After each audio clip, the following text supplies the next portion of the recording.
On n'aurait pas dû faire ça. Lévitique 16. Avez-vous entendu parler du Yom Kippour?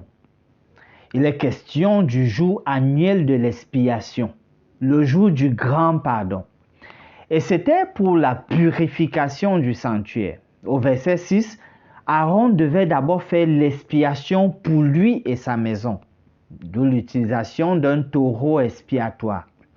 Dès le verset 8, 2 boucs sont utilisés. Le sort est jeté. Un des sorts, c'est pour l'Éternel, qu'on offrait en sacrifice, et l'autre pour Azazel, sur qui les péchés et les iniquités du peuple étaient transférés.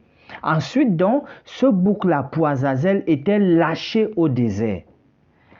Les chapitres précédents, ici, soulignent l'expiation des impuretés physiques. Ici, une fois par an, c'était pour les fautes morales. Ce service annuel permettait la purification morale de ceux dont les péchés avaient déjà été pardonnés. C'est pour ça qu'on parlait du jour du grand pardon, parce qu'ils avaient déjà reçu comme une sorte de petit pardon. En voyant tout ce dispositif mis sur pied pour résoudre, effacer, expier les péchés, la pensée divine ici nous montre qu'il était mieux de ne pas avoir le péché dans notre monde.